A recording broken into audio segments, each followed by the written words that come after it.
स्वयंपाक बनवून झाला आणि चुलीतील निखाऱ्यांवर राख टाकून सिद्धेश्वरी तशीच बसून राहिली, दोन्ही ढोपरांमध्ये मान घालून. पायांवर आणि जमिनीवर चालणाऱ्या मुंग्यांकडे तिचं लक्ष होतं. आपण बराच वेळ झालाय पाणीच प्यायलो नाहीये आणि आपल्याला खूप तहान लागली आहे असं तिच्या लक्षात आलं. ती लगेच उठली. कोपऱ्यात ठेवलेल्या मडक्यातून एक तांब्या भरून गार पाणी घेतलं आणि गटागट प्यायली. पाणी पिताच तिला एकदम शांत शांत वाटलं. आत्मा तृप्त झाला. पण त्या सरशी तिच्या तोंडून शब्द बाहेर पडले,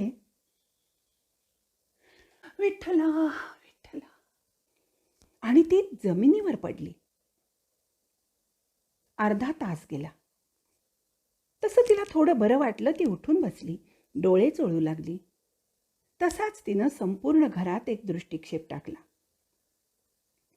अर्धवट तुटलेल्या खाटेवर निपचित पडलेला प्रमोद तिच्या नजरेला पडला.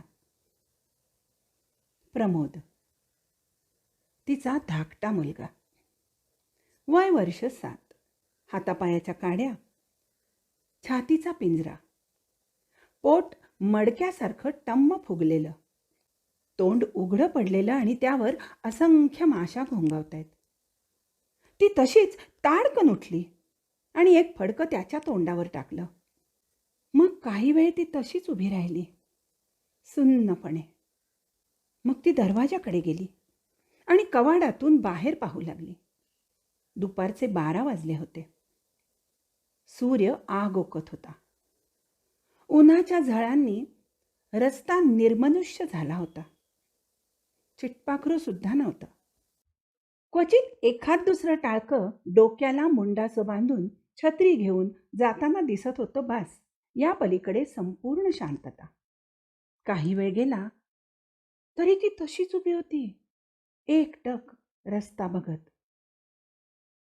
आता तिला लांबवर रामचंद्राची प्रतिकृती दिसली. तो घराकडे येत होता. रामचंद्र, तिचा मोठा मुलगा, वय वर्ष 21, उंच सडपातळ शरीरयष्टी. एका स्थानिक वृत्तपत्राच्या कार्यालयात तो प्रूफ रीडर म्हणून कामाला होता. तो जसजसा घराकडे येऊ लागला तशी सिद्धेश्वरी लगबगीनं आत गेली. पाण्यानं भरलेला एक तांब्या घेऊन आली आणि माझघरात नेऊन ठेवला. ती तशीच लगबगीनं पुन्हा स्वयंपाकघरात गेली. जेवण वाढण्याकरता ताट घेऊन आली. तोच रामचंद्र घरात आला. तो ओटीवर मटकन बसला आणि तिथंच पडला निपचित. त्याचं तोंड लाल झालं होतं, किंचित सुजलेलंही होतं. केस विस्कटलेले आणि त्याच्या जुनाट चपलांवर धुळीची पुटं चढली होती. त्याची ती अवस्था बघून सिद्धेश्वरीची त्याच्या जवळ जायची हिंमतच होईना. ती लांबूनच भेदरलेल्या हरणासारखी त्याच्याकडे बघत होती. पण 5-10 मिनिटं गेली तरी रामचंद्र काही उठला नाही. तेव्हा थोडं जवळ जाऊन ती हाका मारू लागली, राम्या, अरे राम्या, राम्या. पण त्यानं प्रतिसादच दिला नाही. तिनं त्याच्या नाकासमोर हात धरून पाहिला. श्वास चालू होता. तिला हायसं वाटलं. तिनं त्याच्या कपाळावर हात ठेवला. ताप नव्हता, पण तिच्या स्पर्शाने तो उठून बसला. चपला काढून त्याने तांब्यातील पाणी घेऊन हातपाय धुतले आणि माझघरात जाऊन बसला. तिनं विचारलं, जेवायला वाढू का र? वय वाढ की. आबा जेवले का? नाही र, अजून आलंच नाही बघ. येतील की इतक्यात. तू जेव. तिनं ताट वाढून रामचंद्राच्या पुढ्यात ठेवलं आणि त्याच्या समोर बसून त्याला वारा घालू लागली.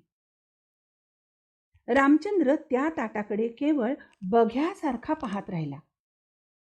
ताटात फक्त एक भाकरी, वाटीभर डाळ आणि थोडं शेंगदाण्याचं कूट. पहिला घास घेतला, त्यानंतर ग्लासभर पाणी प्यायला. काही बोलावं म्हणून त्यानं प्रश्न केला. अगं मोहन कुठं गेलाय? बाहेर केवढं ऊन पडलंय बघ. मोहन, सिद्धेश्वरीचा मधला मुलगा, वय वर्ष 18, कॉलेजला शिकतोय. 12वीच्या परीक्षेची तयारी चालू आहे. पण आज बराच वेळ झाला तो कुठं गेलाय तिला अजिबात माहीत नव्हतं. म्हणून तिनं खोटंच उत्तर दिलं, अरे अभ्यास करायला गेलाय मित्राकडं, येईलच की इतक्यात. पोरग लय हुशार आहे बघ, 24 तास नुसत्या अभ्यासाचे विचार करतोय बघ. रामचंद्र काही न बोलता शांतपणे जेवत होता. सिद्धेश्वरीनं त्याला भीत भीत विचारलं, तिकडं काही झालं का र? येळ आली की समद ठीक होईल म्हणले. त्याच्या उत्तरावर सिद्धेश्वरी गप्प बसली. उन्हाचा जाळ वाढत होता. बाहेर रस्त्यावरून जाणाऱ्या एखाद्या टमटमचा खडखडाट स्पष्ट ऐकू येत होता. खाटल्यावर निपचित पडलेल्या प्रमोदच्या श्वासाची घरघर सुद्धा अधूनमधून ऐकू येत होती. प्रमोद जेवला का? वय जेवला की. आणि रडला बिडला नाही ना? नाही र, हा झप्पात रडलं नाही बघ पोरग. अरे त्यो पण हुशार आहे, दादासारखा मोठा होणार म्हणतोय. आणि इथे तिच्या गळ्यातील शब्दच अडकले, कारण कालचाच प्रसंग तिच्या डोळ्यासमोर आला. प्रमोदने रेवडी पाहिजे म्हणून खूप हट्ट धरला होता आणि शेवटी रडून रडून तसाच झोपी गेला. रामचंद्राने आश्चर्यचकित मुद्रेने आईकडे पाहिलं आणि पुन्हा जेवू लागला. ताटात भाकरीचा एक चतकोर तुकडा शिल्लक होता. ते पाहून तिनं त्याला विचारलं, एक भाकरी घालू का रे अजून? ए नगा नगा, अगं पोट भरलंय. हे हाय हेच जाईना ब माझ्यानं. अरे असं काय करतो हा? अर्धी तरी घे की. अगं पोटात जागा नाही, जास्त खाऊन अजीर्ण होईल मग. नुसतं आपला हट्ट. जास्त वाढून मारतीस का काय मला आता? अगं भूक असती तर खाल्लं असतं की अजून. हा? सिद्धेश्वरी शांत बसली. रामचंद्राने शेवटचा तुकडा हातात घेतला आणि म्हणाला, पाणी दे. ती पाणी आणायला उठली. तसा तो वाटी वाजवू लागला. त्यातून त्याला असं दाखवायचं होतं की त्याला आता काही खायचं नाहीये. पण आईला पाणी आणायला पाठवून त्यानं लगेच तो घास तोंडात टाकला. हा शेवटचा तुकडा त्याने असा काही तोंडात कोंबला की जणू काही पानाचा विडाच असावा. इतक्यात दुसरा मुलगा मोहनही आला. हातपाय धुवून ओटीवर बसला. मोहन रंगाने थोडा सावळा, त्याचे डोळे बारीक आणि चेहऱ्यावर देवीचे व्रण होते. त्याची अंगकाठी सडपातळ, तो उंचीलाही जास्त नव्हता. पण वयाच्या मानाने त्याचा चेहरा थोडा पोक्त वाटायचा. सिद्धेश्वरीनं त्याचं ताट पुढ्यात ठेवलं आणि त्याला विचारलं, काय र, कुठं गेलता? दादा विचारत होता. मोहनने ताटात भाकरीचे बारीक बारीक तुकडे केले. मोहनने पहिला घास घेतला आणि गिळता गिळता जणू काही घडलेलंच नाही अशा स्वरात म्हणाला, मी कुठं गेलतो? इथंच तर होतो. आता ती मोहनच्या पुढ्यात येऊन बसली. त्याला वारा घालू लागली आणि स्वप्नात रंगल्यासारखी बडबडू लागली, राम्या तुझी लई स्तुती करत होता बर का. म्हणत होता, मोहन लई हुशार आहे.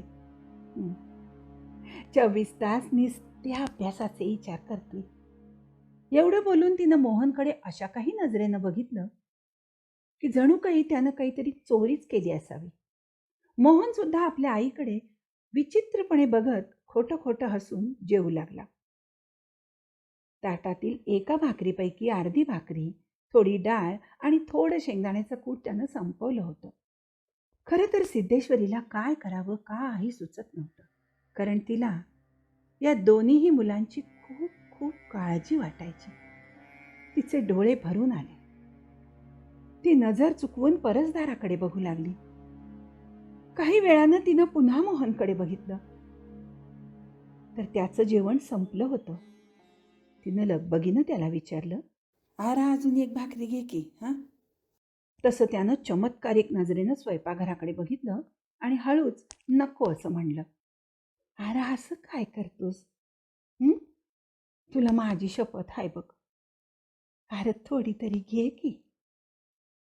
तुझ्या दादानं पण एक घेतली होती. यावर मोहनने आईकडे अगदी शांतपणे पाहिलं आणि शिक्षक विद्यार्थ्याला समजावतात त्या स्वरात तो समजावू लागला. अगं आहे बस झालं. मला ना आता अजिबात भूक नाही बघ. हा ना असं पण तुझ्या भाकऱ्या अशा बनल्यात ना की खावतच नाहीत हं. आणि चव बी काय लागते. हो त्या परीस तू वाटीत डाळ दे ना. डाळ लई झाक झाल्या बघ. हा. त्यावर तिनं त्याला वाटीत डाळ दिली. ती वाटी त्यानं तोंडाला लावून डाळ घटाघट पिऊन टाकली. इतक्यात बाहेर जयंतरावांच्या कोल्हापुरी चपलांचा कर्र कर्र असा आवाज आला. जयंतराव, सिद्धेश्वरीचे पती, तिच्या 3 मुलांचे वडील. चप्पल काढून पांडुरंगाचं नाव घेत तेही ओटीवर येऊन बसले. त्यांना पाहताच सिद्धेश्वरीने साडी नीट केली, पदर सावरून घेतला. इतक्यात मोहन सुद्धा डाळ संपवून हातात पाण्याचा तांब्या घेऊन तसाच बाहेर निघून गेला. एक भाकरी, वाटीभर डाळ आणि थोडं शेंगदाण्याचं कूट. जयंतराव ओटीवर फटकल मारून बसले आणि भाकरीचा एक एक घास गाय बैलांप्रमाणे हळूहळू रवंथ करीत चघळू लागले. जयंतराव, वय वर्षे 45, परंतु 55चे वाटावे असं थोराड शरीर, चामडी लोंबते आणि डोक्यावर टक्कल.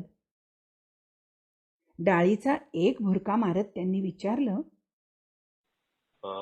मोठा कुठं आहे? हे काय चालू आहे? सिद्धेश्वरीला काही कळत नाही. तिला गलबलल्यासारखं झालं. जोराने वारा घालत ती म्हणाली, हे काय? आताच जेवून गेलाय बघा कामाला.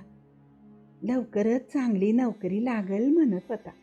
पोरग सारखं आबा आबा असंच करत असतोय बर का. म्हणतोय, आबा मला देवा परमानं हायती. आबा देवा परमान आहेत. खुळाच आहे. खबरदार हा, त्याला खुळा वगैरे म्हणाल तर. अहो पोरग लई हुशार आहे. त्याला मोहन पण लई मानतो. अहो तो सांगत होता, त्याला शहरात खूप मान आहे. शिकलेल्या माणसांना खूप मान देतात लोक. आणि त्याचा बी दोन्ही धाकल्या भावांवर लय जीव आहे व. तो अख्ख्या जगात काय बी सहन करील, तर धाकल्या प्रमोदला काय पण झालं तर खपायचं नाही त्याला. उगो काय बाई बोलू नका हा पाराला. जयंतरावांनी हाताच्या बोटांना लागलेली डाळ चाटत तिच्याकडे एक नजर टाकली आणि हसत म्हणाले, अगं मोठा तसा हुशारच आहे ग. खेळण्यात तर तो एकदम अव्वल असायचा. मी त्याला काही पाठ करायला दिलं तर ते बी तो एकदम बरोबर करायचा. तसं ते तिघांमध्ये तो एकदम हुशार आहे. हा आता प्रमोदला समज थोडीशी कमी आहे. जयंतरावांनी आपल्या पुढ्यातील थोडी भाकरी संपवली. पुढं त्यांना घास गिळवेना म्हणून त्यांनी एक ग्लास पाणी पिऊन पुन्हा खायला सुरुवात केली. काय बोलावं हे सिद्धेश्वरीला समजतच नव्हतं. काहीतरी बोलावं असं सारखं तिला वाटत होतं, पण मनात विचारांचं काहूर माजलं होतं. कसलं तरी भय होतं. जयंतराव देखील मौन व्रत असल्यासारखं शांतपणाने जेवत होते. शेवटी न राहून सिद्धेश्वरीच म्हणाली, पावसाची औंदा काहीच लक्षणं नाहीत नाही का? हा घरात माश्या बी खूप झाल्यात. आणि त्या आत्याचे घरवाले श्रीनिवासराव, ते बी लई आजारी आहेत असं कळलं. खरं काय व? यावर जयंतराव केवळ ताटातील शेंगदाण्याचा कूट बघत होते. जणू काही ते आता त्याच्यासोबतच बोलणार आहेत. विनायकरावांच्या मुलीचं लग्न जमलं बरं का. मुलगा MA आहे. यावर सिद्धेश्वरी एकदम गप्प बसली. इतक्यात त्यांचं जेवण संपल्याचं तिच्या लक्षात आलं. हवं हवं संपलं वय. अवं थांबा की. असं काय, एक भाकर घ्या की अजून. नाही म्हणू नका व. तुम्हाला मोठ्याची शपथ आहे बरं का. यावर जयंतरावांना थोडं अपराध्यासारखं वाटलं. त्यांनी स्वयंपाकघरात एक नजर टाकली आणि दुसऱ्याच क्षणी तिच्याकडे बघत म्हणाले, अगं नग नग आता नग बस झालं. अगं पोट भरलंय. तू उगा आपली शपथ दिली बघ. हा आपण असो. आता तुझी शपथ ठेवण्यासाठी घेतो. लिंबू आहे का घरात? हाय की. मग झालं तर तू आपलं लिंबाचा रस करून आण. म्हणजे तुझी शपथ पण राहील, वाईच तोंडाची चव पण बदलल आणि खाल्लेलं पचल बी. कसं? आता ती तिथेच ओटीवर त्याच उष्ट्या ताटात जेवायला बसली. टोप रिकामा करून सगळी डाळ तिनं वाटीत काढून घेतली. अर्धी वाटी सुद्धा भरली नाही. शेजारी वाडग्यात थोडं शेंगदाण्याचं कूट होतं, ते देखील घेतलं. भाकरीची टोपली जवळ ओढून बघितलं तर त्यात एकच भाकरी होती, ती सुद्धा थोडी करपलेली. आता तिचं लक्ष प्रमोदकडे गेलं. तसं तिनं अर्धी भाकरी तोडून परत टोपलीत ठेवली आणि ताटात अर्धीच भाकरी घेतली. भाकरीचा तुकडा मोडून पहिला घास घेतला तो अंगठ्याने मधल्या पिंडावर पाणी सोडा, हात जोडा, नमस्कार करा, सर्व पितरांना आवाहन करा, म्हणा ती मम. भानावर आली. आता जयंतरावांच्या 13व्याचं कार्य चालू होतं आणि ती स्वतः ते कार्य करायला बसली होती, कारण पर्यायच नव्हता. तिचं लक्ष भिंतीवरील दोन्ही मुलांच्या फोटोंकडे गेलं. भरल्या डोळ्यांनी तिनं निश्चित पडलेल्या प्रमोदकडे पाहिलं. आता तिला जगायचं होतं प्रमोद. त्याला दुपारचं जेवण